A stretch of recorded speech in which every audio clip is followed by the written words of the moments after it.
Photoshop CS5 recently got a free update that allows it to communicate with tablets and other external devices. At the same time, we released 3 applications in the iTunes Store that could communicate directly with Photoshop.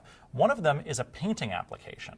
It allows you to do finger painting on the tablet and send those images over to Photoshop.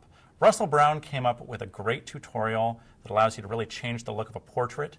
I don't have as much skill as he does as a painter, so I figured out a way to compensate a little bit in Photoshop.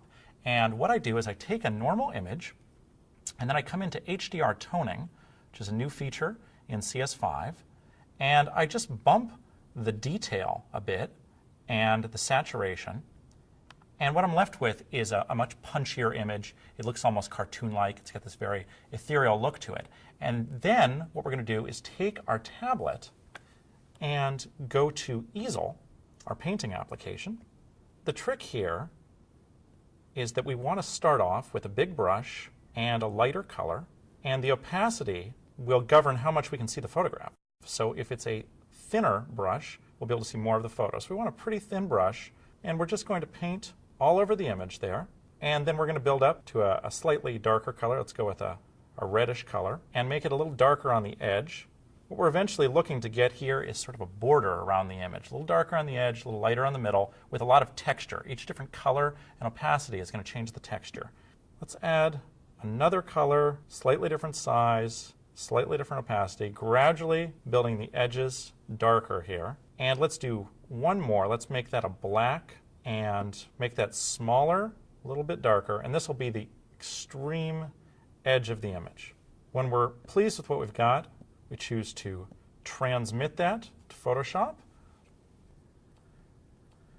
And all we need to do is hit Command A to select the entire thing, Command C to copy it, navigate to our photograph, Command V to drop it in there,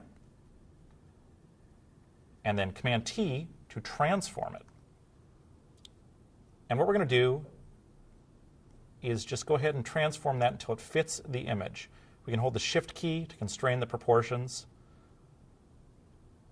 We'll get it all set there. And then the last step is to come over to one of those individual layers and change the blend modes. I found that the vivid light or overlay works well, and you can change the opacity to get the look that you're after. This is one of those features where the layer blend modes and opacity can really change the look of the image. So take the image you've started with, the painting you've started with on the iPad, pass that over, and really play around with the different layer styles and blend modes, and you can get a really pleasing effect. It ends up looking almost like a plastic camera effect, but it's very original, very different than anything you could traditionally do in Photoshop.